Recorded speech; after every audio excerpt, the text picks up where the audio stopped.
ఉండాలి. మీరు సైలెంట్గా ఉంటేనే నేను లెసన్ స్టార్ట్ చేస్తాను. అర్థమవుతుందా? ముఖ్యంగా కొంచెం బాయ్స్, ఎందుకంటే ఈ 3 days నేను అటు సైడ్ బాయ్స్ ఎంత భయంకరంగా గొడవ చేస్తున్నారంటే అంత భయంకరంగా. కొంచెం టీచర్స్ కోఆపరేట్ చేయండి. ఖచ్చితంగా ఈ దినాన్ని ఒక్క మాటైనా బిడ్డల హృదయాల్లో పడాలని మా ఆశ. టీచర్స్ ఈరోజు ప్రార్థన చేయండి అమ్మా దయచేసి.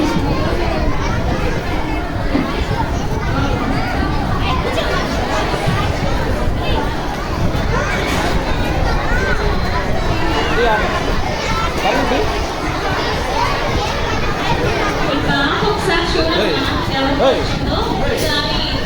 ఎవరు వచ్చారో చూడండి. ఈ పాప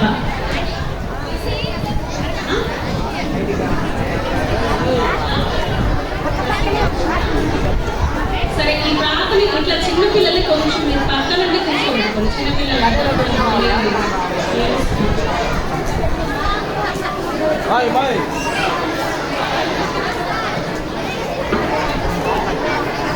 చేతులు కట్టుకుంటాము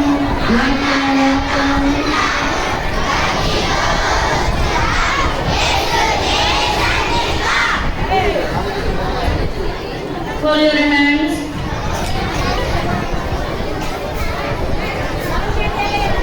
టీచర్స్ కాదమ్మా బీబీఎస్, దయచేసి అర్థం చేసుకోండి. టీచర్స్కి కాదు, పిల్లల్ని మాత్రం చూడండి. దయచేసి పిల్లల మీద మీ దృష్టి ఉంచండి. ఇక్కడ వాక్యం మీద కాదు, మీకు ఎన్నో వాక్యాలు వినబడుతున్నాయి. పిల్లల మీద మాత్రం మీ దృష్టి ఉంచండి. వింటున్నారా లేదా అని మాత్రం గమనించండి. సరే, నిన్న దినాన ఏం లెసన్ నేర్చుకున్నాం మనం?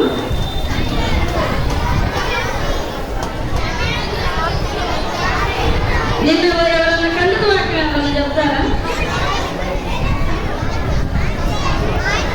ఆ చివర హ్యాండ్ రైజ్ చేసిన బాగుంది రాజు.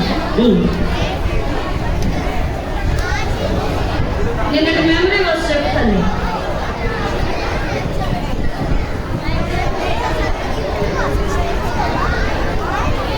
నాకు ఎన్నపడిపోయిన పక్కన టీచర్స్ పైన పడినా కాదు.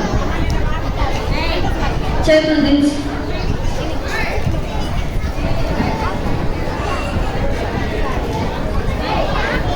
మీరు గొడవ చేస్తే నేను ఇక్కడ డిస్ప్లే చేయను. సరే, నిన్న ఎవరి గురించి తెలుసుకున్నాం? దాన్ని ఎలా దావీదా? ఇశ్రాయేలు రాజు ఎవరమ్మా? సౌలు కదా? సౌలేనా? అభిషేకించారా? ఎవరు ఎన్నుకున్నారు సౌలుని? దేవుడా? దేవుడు ఎన్నుకున్నాడా సౌలుని? సౌలుని దేవుడు ఎన్నుకున్నాడా? నాకు చెప్పండి, నాకే డౌట్ వస్తుంది. అది కాదంటే ఇది, ఇది కాదంటే అదే.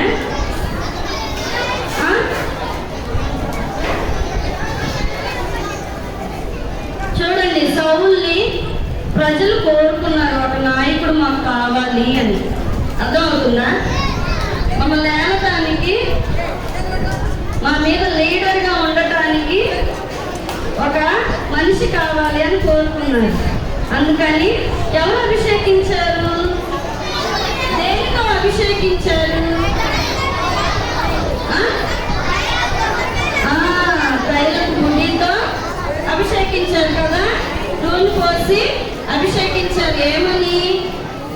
ఏమని? ఇశ్రాయేలుకి నీవు రాజు అని. సరే, తర్వాత ఇంకొక వ్యక్తి ఎవరు వచ్చాడు? నీ దెబ్బకి నా మైక్ కూడా తగ్గించారు. అర్థమైందా? మీ సౌండ్ అయితే నా సౌండ్ వచ్చింది.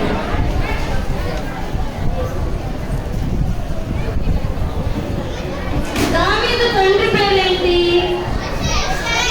యెషయి కదా. వాళ్ళ అన్నదమ్ముళ్ళు ఎంతమంది? 7. చివరి వాడు ఎవరు? దావీదు కదా. ఏం చేస్తున్నాడు నాన్న దావీదు?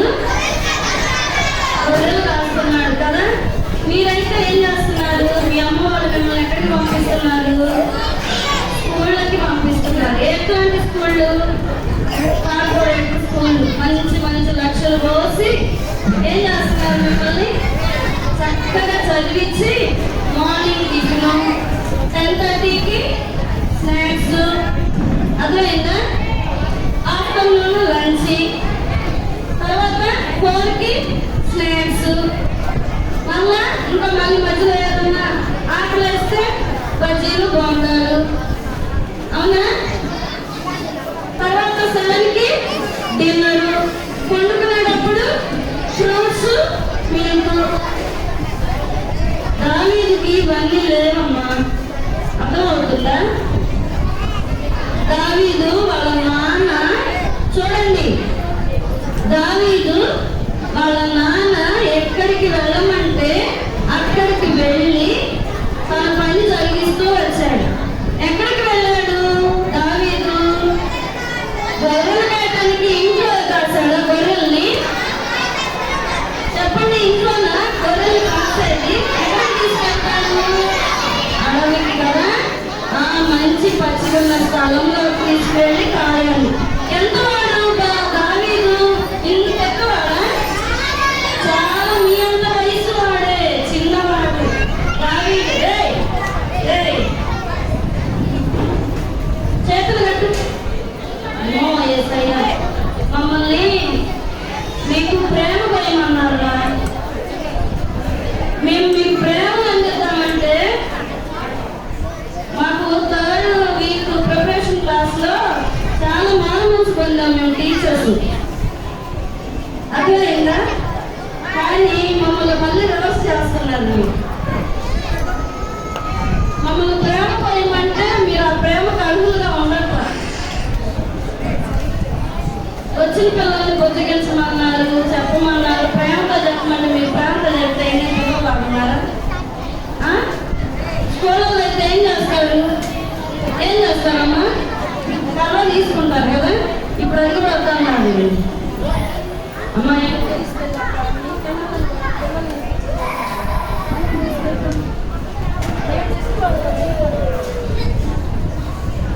గొర్రెలు కాస్త ఉండేవాడు కదా. అలా గొర్రెలు కాస్త ఏం చేస్తూ వచ్చాడు అంటే, చూడండి,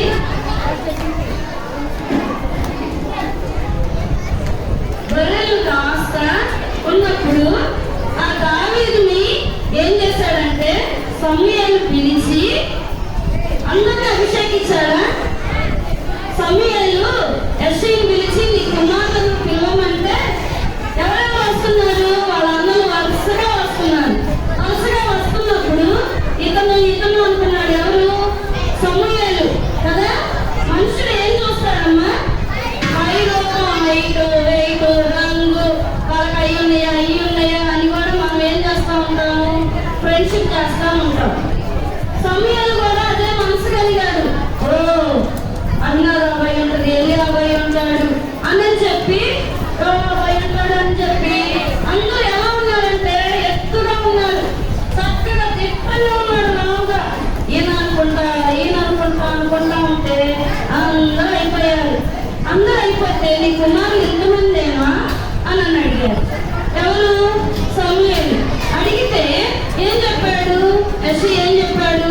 అసలు గుర్తుగా లేదు యెష్షయికి. చూడండి, ఉన్నాడు లేవాడు, వాడు చిన్నవాడు, గొర్రెలు కాసేవాడు, వాడు ఇంతమంది ప్రజలకు రాజుగా ఉంటాడా అని తండ్రి కూడా తన మనసులో అనుకుంటా వచ్చాడు. చూడండి, ఈ రోజుల్లో ఏ మనుషుడు నమ్మటానికి లేదు నాన్న. ఏ మనుషుడు నమ్మదగిన వాడు కాదు. తల్లి కానీ తండ్రి కానీ ఎవరైనా సరే. చూడండి, కన్న తండ్రికే దావీదు మీద ఏం కలిగింది నాన్న? వాడు గొర్రెలు కాచేవాడు. నా ముగ్గురు 7 కొడుకులు చాలా బలశాలులు. సైన్యానికి యుద్ధానికి తీసుకువెళితే చక్కగా అందరి యుద్ధంలో జయింపు చేసుకొని వచ్చేవాడు అని 7 కుమారుల మీద దృష్టి నిలిపాడు యెష్షయి. అర్థమవుతుందా? కడసరివాడు, చిన్నవాడు, గొర్రెలు కాచేవాడు ఎలా ఉంటాడు? కట్ చేసి కదా, కై పెట్టి స్నాక్స్ అన్ని మూట కట్టుకొని ఎక్కడికి వెళ్తాడు? అడవికి వెళ్తాడా? గొర్రెలు కాచడానికి వెళ్తాడా? ఎలా ఉన్నాడు దావీదు? చూడండి, ఎలా ఉన్నాడు దావీదు? ఏదో పట్టు వేసుకొని ఆ పెరుగన్నంలో ఉల్లిపాయ వేసుకొని తీసుకొని ఎక్కడికి వెళ్ళాలి? గొర్రెలు కాయటానికి వెళ్ళాలి. ఆయన మర్చిపోయాడు యెష్షయి. ఉన్నాడే అని ఎవరికి చెప్తున్నాడు? ప్రవక్త అయిన సమూయేలుకి చెప్తున్నాడు. చూడండి ఎలా ఉన్నాడు. చూడండి, చేతిలో కర్ర,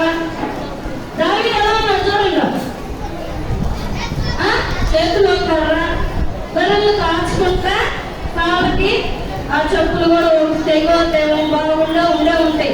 అడవికి పోయినప్పుడు ఆ ముళ్ళు ఉంటాయి, గాజు పెంకులు ఉంటాయి కదా, ఏవో ఉంటాయి.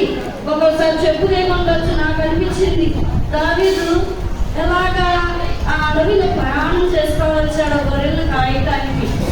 ఒకరోజు చూడండి, గొర్రెలు కాస్తా ఉన్నాడు, సితారా పట్టుకొని ఏం చేస్తా ఉన్నాడో తెలుసా?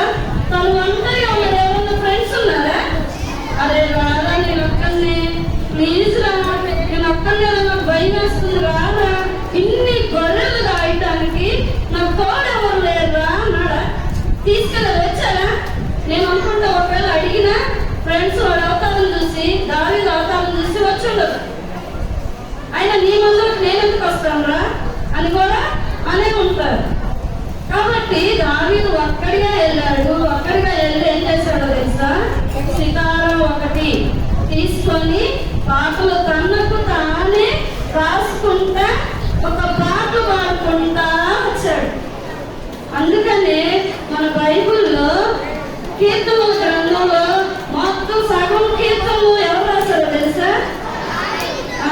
దావీదు రాసిన కీర్తనలు. అదిగో ఎక్కడ రాశారో తెలుసా? పరుపు వండుకొని కాదు, కుర్చీలో కాళ్ళ మీద కాలేసుకొని కాదు, అర్థమవుతుందా? అడవిలో సితారా వాయించుకుంటూ గొర్రెలను కాచుకుంటూ పాటలు రాస్తా వచ్చాడు. వస్తూ ఉంటే ఒక రోజంతా దావీదుని దావీదు సౌలు దగ్గరికి వెళ్ళి సౌలు దగ్గర తన సితారాలు వాయించి, అది వాడుక అన్నమాట. సౌలు దగ్గరికి వెళ్ళి దావీదు వాయించి పాట పాడి వస్తా ఉంటాడు. వస్తా ఉంటే ఇక ఒక రోజు ఏం జరిగింది అని అంటే, వింటున్నారా? మీ గోడలో నేను డిస్టర్బ్ కాకుండా ఇక్కడ ఒక పిక్చర్స్ చూడాలా, అర్థమవుతుందా?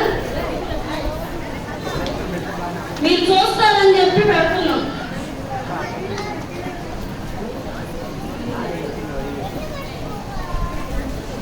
ఒకరోజు ఏం చేస్తా వచ్చారు అనంటే, ఇక దావీదు వాళ్ళ తండ్రి పిలుస్తాడు. ఎక్కడుంటే గొర్రెలు కాస్తా ఉంటే ఇక పిలిచి అభిషేకించి ఈ యెషయా ఏం చేస్తా ఉంటాడంటే ఆలోచిస్తా ఉంటాడు. ఆలోచిస్తా ఉంటే దేవుని గురించి వీళ్ళ అన్నలందరూ ఎక్కడున్నారు అంటే ఆ యుద్ధంలో ఉన్నారు. యుద్ధంలో చాలా దినాలైంది. యెషయాకు మాత్రం తన కుమారుల మీద మాత్రమే మనసు కలిగి ఉన్నాడు.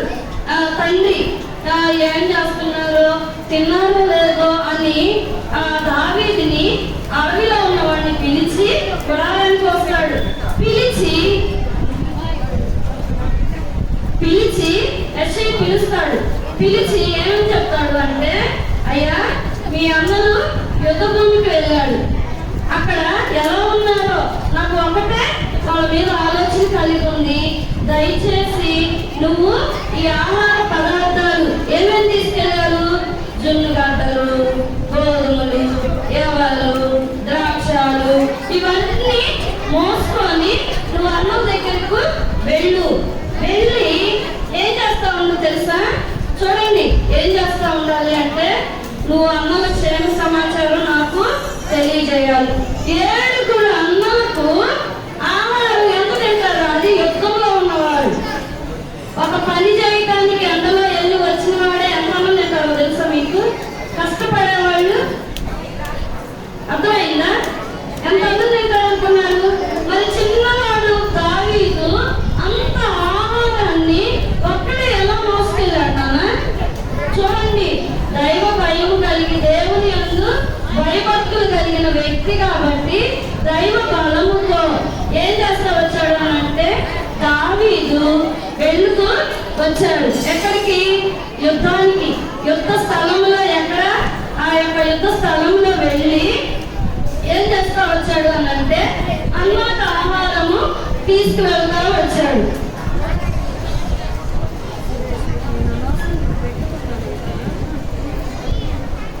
యుద్ధ స్థలంకి వెళ్తా వచ్చి ఏం చేస్తా వచ్చాడు అంటే, అక్కడ వింటున్నారా? యుద్ధ స్థలానికి వెళ్ళి అన్నకి ఆహారం ఇద్దామని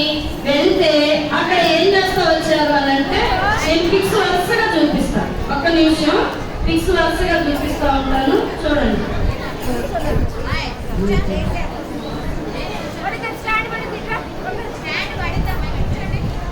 యుద్ధ స్థలానికి వెళ్ళి అన్నం దగ్గరికి వెళ్తే అన్నలు దావీదును చూసి, ఏంటో ఇక్కడికి వచ్చావు నువ్వు, నీకేం పని అని చెప్పి చూడండి ఎలా చదువుతున్నారో అన్నలు.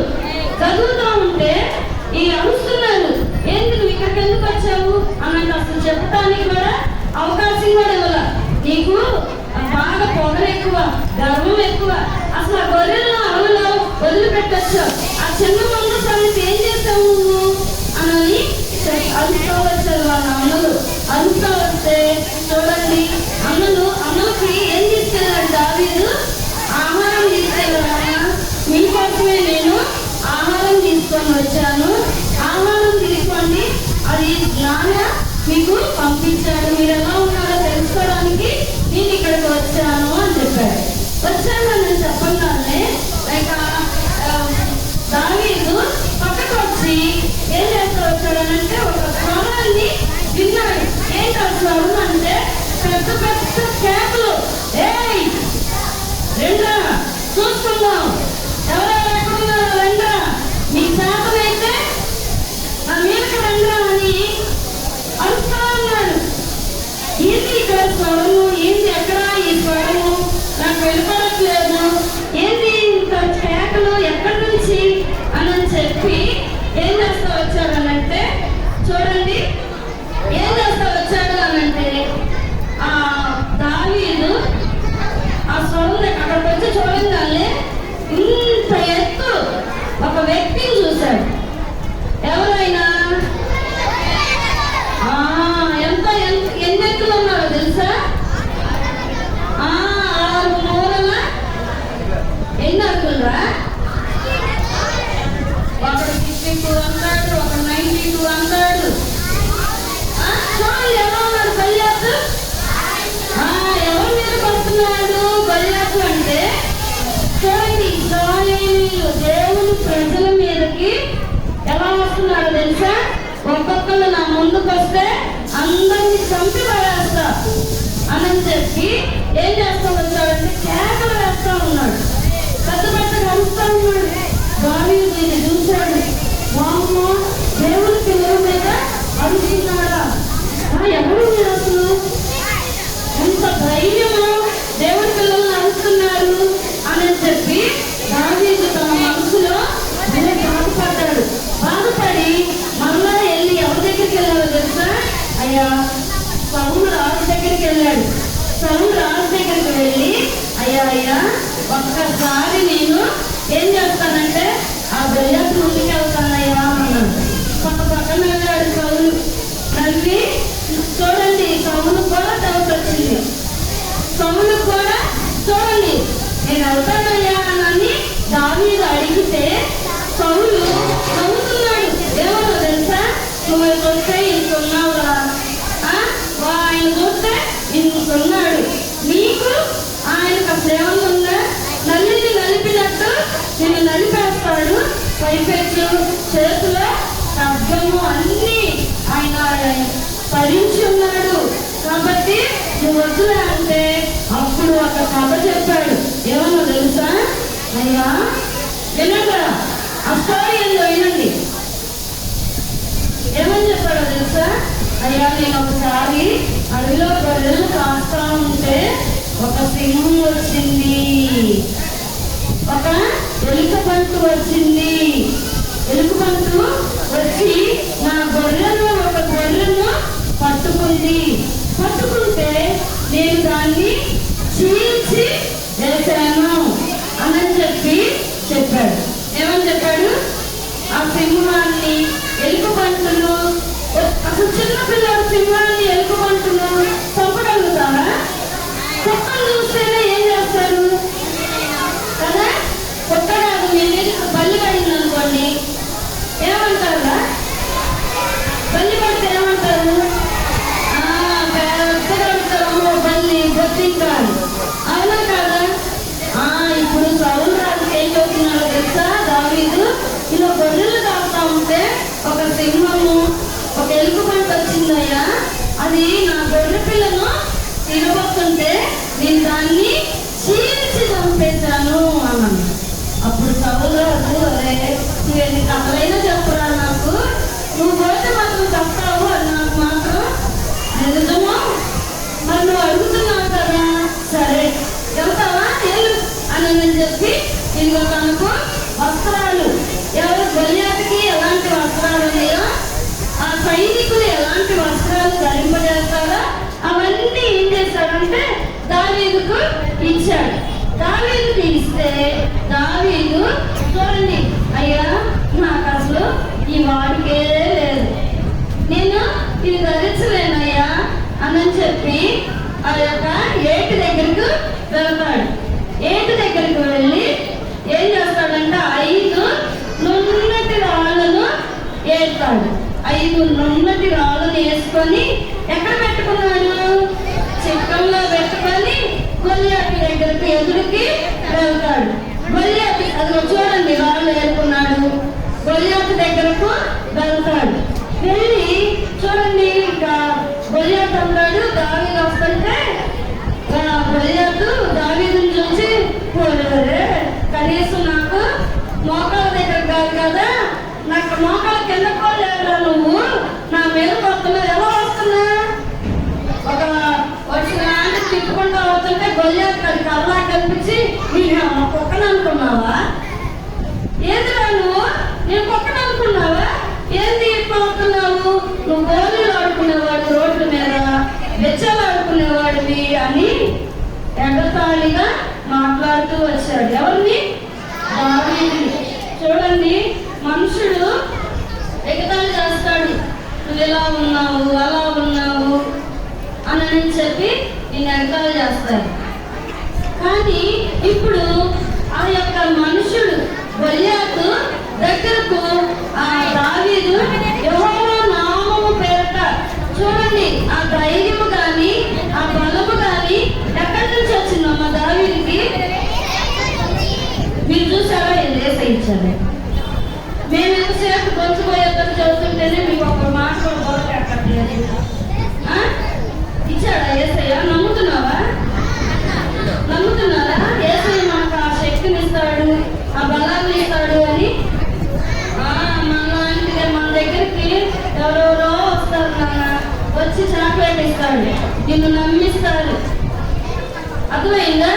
చక్కగా ఉన్న పిల్లల్ని ఏం చేస్తారు తెలుసా? ఇంకా చిన్న చిన్న పిల్లల్ని చాక్లెట్ చూపించి, అరే రాదా చాక్లెట్ ఇదిగోరా అని చెప్పి తీసుకెళ్ళి ఆ చాక్లెట్ ఇచ్చి, ఆ చాక్లెట్ లో ఏం కలుపుతారు? ఈ రోజుల్లో ఏ జరుగుతుంది, జాగ్రత్త. మీరు రోడ్ల మీద ఆడుతున్నారు కదా, మమ్మీ డాడీ వదిలిపెట్టి వద్దన్నా కానీ పరిగెత్తి క్రికెట్ అని అవి అని పడిపోతున్నారు కదా. చిన్నపిల్లలనే కదా, పెద్దవాళ్ళని కూడా ఈ రోజుల్లో సహాయం చేస్తున్నామని చెప్పి పిల్లల్ని కిడ్నాప్ చేసి ఏం చేస్తున్నారో తెలుసా? ఏం చేస్తున్నారు నాన్న? దుబాయ్కి వాటికి వీటికి అమ్మేసి వాళ్ళ అవయవాలతో వ్యాపారాలు చేస్తున్నారు. పోతారా ఎవరైనా చాక్లెట్ ఇస్తే?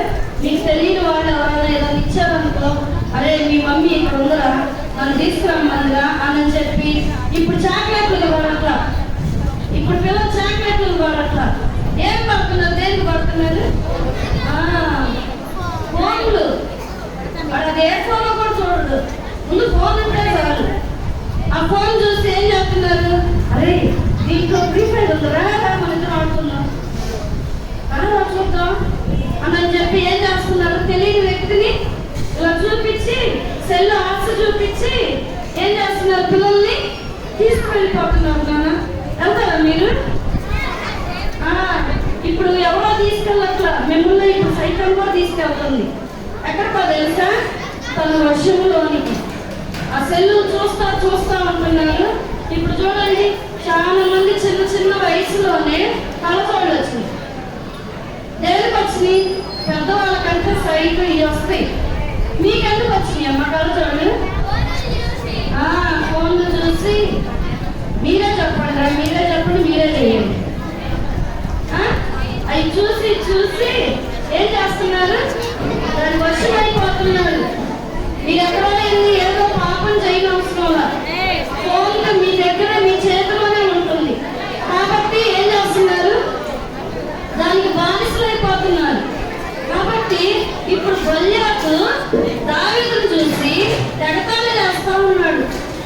నీకున్నా అని చెప్పి దావీదు చూడండి, ఆ యేసయ్య పేరట యెహోవా నామమున గొల్యాతు, ఈరోజు నువ్వు నా చేతిలో అయిపోయావు, అది కూడా నా చేతిలో కాదు, నా దేవుడే నిన్ను అప్పగిస్తాడు, చంపుతాడు, నువ్వు దేవుని ప్రజలను చంపటం కాదు, దేవుడే ఇప్పుడు చంపుతాడు నిన్నని చెప్పి ఆ వడిసలతో ఏం చేస్తా వచ్చాడు, ఒక్క రాయ పెట్టి గిరా గిరా గిరా గిరా పెట్టి ఏం చేశాడు, ఎక్కడ కొట్టాడు, ఇక్కడ కొట్టాడు. ఇక్కడ కొడితే ఇక్కడ పడాలా, ఇక్కడ పడాలా, ఇలా పడాలి కదా, ఎలా పడ్డాడు, అసలు గొల్యాతు అన్నీ ఉన్నాయి నాన్న, అసలు ఇంత స్థలం కూడా లేదే, ఇంత స్థలం కూడా లేదు, కానీ దేవుడు ఒక స్థలాన్ని, కనిపించినటువంటి స్థలాన్ని ఏర్పరిచాడు. చూడండి, శత్రువును హతమార్చడానికి దేవుడు ఒక దారి మనకు చూపిస్తాడు. నేను ఒక స్టోరీ చెప్తా వినండి. ఒక అడవిలో ఏంటన్నా, నేను అడుగుతాను మళ్ళీ క్వశ్చన్స్. ఒక అడవిలో ఒక పాము వెళ్తా ఉంది. ఒక పాము వెళ్తా ఉంటే సడన్ గా ఆ పాముకి మేకొకటి గుచ్చుకుంది. గుచ్చుకుందని అది కదిలిద్దా, ఇంకా కదలదు కదా, కదలకుండా అది తోకతో విలువలాడుతుంది. విలువలాడుతూ ఉంటే ఆ దారిన ఒక కోతి వెళ్తుంది. వింటున్నారా, ఎవరు వెళ్తున్నారు, ఒక కోతి వెళ్తా ఉంది. వెళ్తా ఉంటే ఆ పాము ఆ మేకుకు దిగబడటం చూసింది. అరే, ఇప్పుడు ఈ కోతి ఏమనుకోవాలా, పాము ఎందుకు దాంట్లోనే పని అలాగే ఉండాలి అనుకోవాలా. వెళ్ళి ఆ కోతి ఏం చేస్తుందో తెలుసా, కోతి వచ్చి దాన్ని మేకును తీయబోతా ఉంది. తీయబోతా ఉంటే ఆ మేకు తీయబోతా ఉంటే ఆ దారిన కోతి వచ్చి మేకు తీయబోతా ఉంటే కోతి పిల్ల వచ్చి ఆ కోతి కోసం వచ్చింది. కోతి కోసం వచ్చి ఆ కోతి పిల్ల భుజం మీద ఎక్కింది. ఎక్కేసరికి ఆ పాము మేకు ఇలా తీసింది. ఆ కోతి తీయగానే వెంటనే చూడండి దాన్ని బుద్ధి బాగుంచుకుందా, వెంటనే పాము పిల్లని కాటేసి వేయాలనుకుంటే ఏమైపోయింది, ఏదైతే కాపాడిందో, ఏదైతే రక్షించిందో ఆ తల్లిని కాటేసింది. చూడండి, పాము అయ్యో ఇది నేను మేకు దిగొడితే నన్ను కాపాడిందే అని ఏమన్నా విశ్వాసం చూపించిందా, దాని బుద్ధి పాలించుకోలేదు. ఎందుకంటే అది పాము విషం. మనిషికి మీ పక్కనే ఉన్నారు, మీతో బాగా ఇదిగా ఉన్నారు అని చెప్పి మీరు భ్రమలో ఉండబాకండి. అర్థమైందా, ఏ మనుషుడైనా కానీ, అరే మీ ఫ్రెండ్స్ కూడా, అరే వీడు మన ఫ్రెండ్ అడిగి నాకు దోస్తులు, అసలు ఎట్లా ఏ దోస్తు ఏమంటున్నారు, జిగిరి దోస్తు. ఏ దోస్తు అంటే అర్థమైంది, ఓడదంట. జిగిరి దోస్తు అనేది ఓడదు, అన్ని చెప్పుకుంటారు వాళ్ళకి కదా. అది ఫ్రెండ్ అయినా ఇప్పుడు యెషయి తన కుమారులను 7 మీద శ్రద్ధ చూపించాడు, కానీ దావీదు మీద శ్రద్ధ చూపించాడా, చూపిలా కదా. కాబట్టి ఎవరైనా ఏ మనుషుడు కూడా నమ్మదగిన వాడు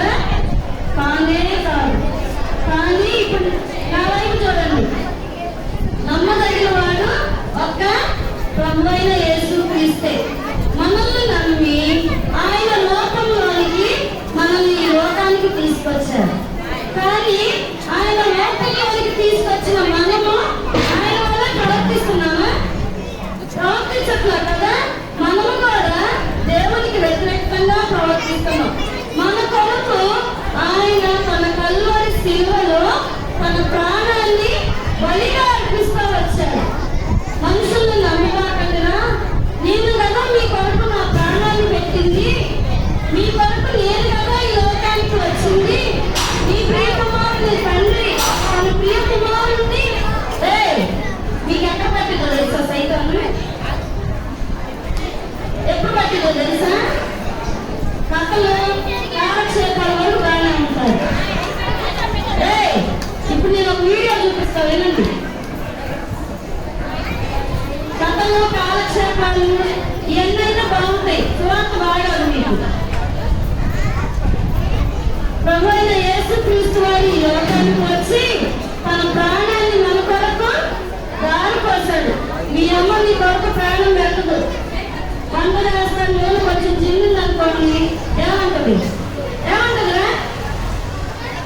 మేము కోసం వంట చేస్తాం, నా ఒళ్ళు కాల్చుకుంటున్నా, ఇంకో కాల్చుకుంటున్నా, నా ఎండి కాల్చుకుంటున్నా, వీడు మాత్రం నా మాట వినడు అని అంటారు కదా.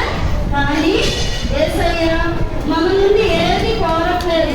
తనే పూర్తిగా తన ప్రాణాన్ని ఆ కల్వరి శిలువలో మన కొరకు బలిగా అర్పిస్తా వచ్చాడు. బలిగా అర్పించడం ద్వారా మనకు పాప విమోచన వచ్చింది. అంత మాత్రమే కాదు, వినండి, ఈ ప్యాషన్ ఆఫ్ క్రైస్ట్ సినిమా చూసారా మీరు? ప్యాషన్ ఆఫ్ క్రైస్ట్ సినిమా చూసారా? దానిలో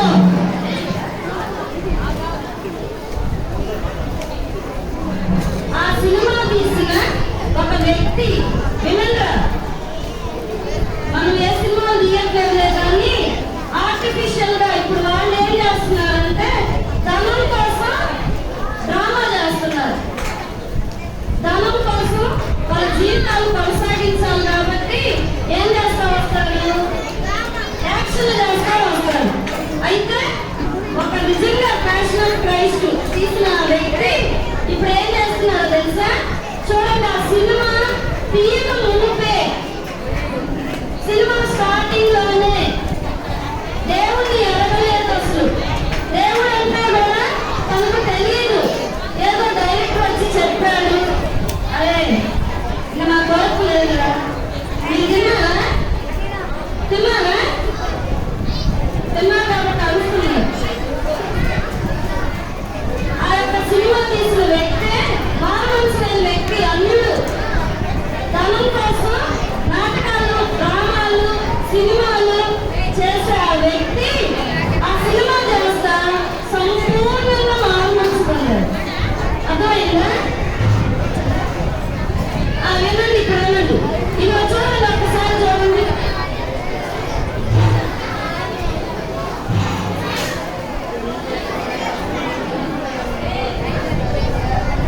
ఒక్క నిమిషం అన్నారు, 4 minutes.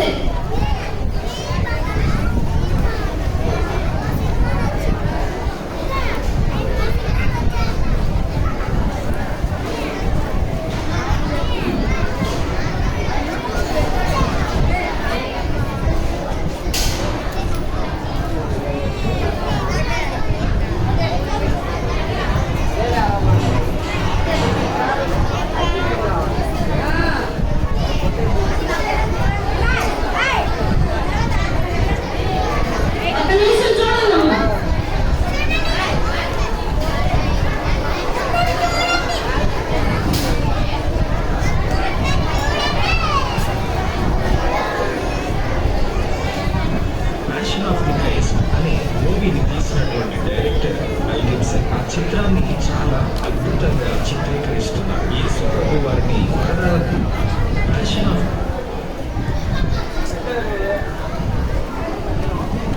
ఆఫ్ ది క్రైస్ట్ అనే మూవీని తీసినటువంటి డైరెక్టర్ మెల్ గిబ్సన్ ఆ చిత్రాన్ని చాలా అద్భుతంగా చిత్రీకరిస్తున్నారు. యేసు ప్రభు వారిని గుర్రాలతో కొట్టేటటువంటి సన్నివేశం వచ్చినప్పుడు అక్కడున్న రోమన్ సైనికుల యొక్క మరణాలకు 4 శాఖలు ఉంటాయి. ప్రతి శాఖకు 4 గాలపు ముళ్ళు ఉంటాయి. ఒక్కసారి ఆ కొరడాతో కొడితే 16 చోట్ల చీలిపోతుంది. ఆ సన్నివేశం వారు అంటే ఉద్దేశం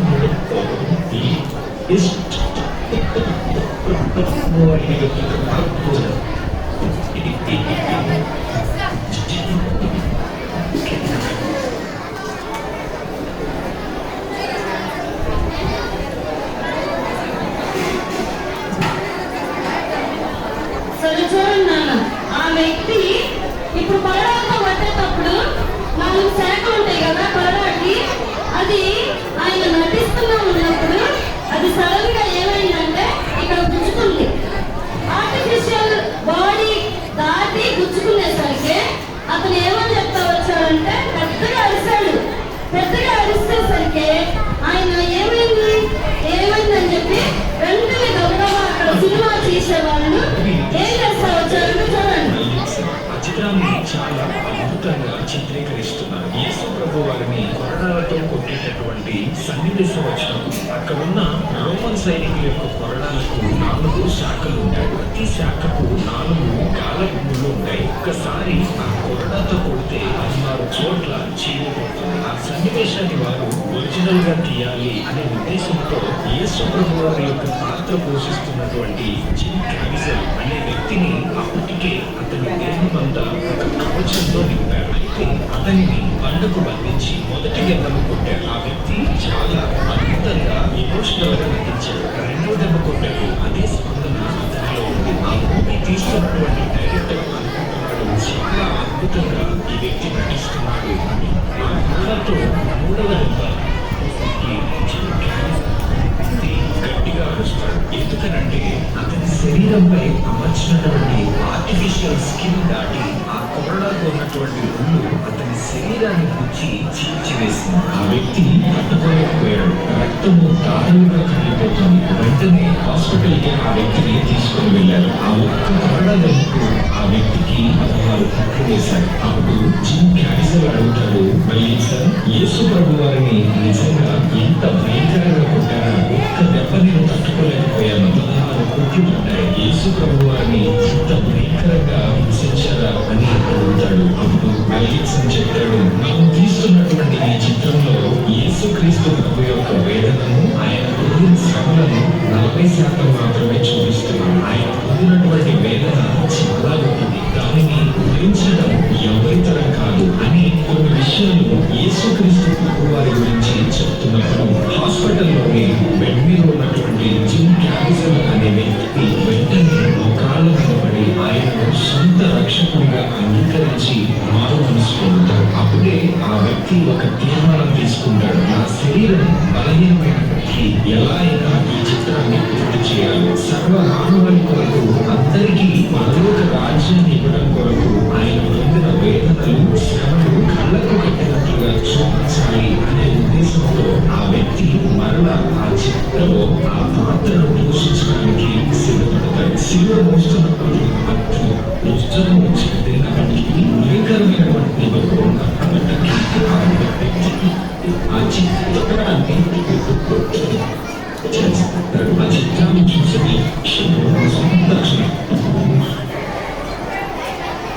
చూడండి, ఆయన ఆ సినిమాని ఫ్రీగా చేశాడు. ఆ సినిమా చూస్తా 3 గుండెపోటుతో మరణించారు. అంటే యేసు ప్రభువున అంత భయంకరంగా హింసిస్తా వచ్చారు. కాబట్టి చూడండి, మన కొరకు ఈ లోకానికి వచ్చి తన ప్రాణాన్ని మన కొరకు బలిగా అర్పిస్తూ వచ్చాడు. భయంకరమైన వేదనలు మన కొరకు ఒక సామాన్యమైన మనిషే ఒక కొరడాకే తను తట్టుకోలేకపోయాడే. మరి ప్రభువైన యేసుక్రీస్తు వారు మన నిమిత్తము తన యొక్క శిలువను మన కొరకు ఆ శిలువను భరిస్తూ వచ్చాడు.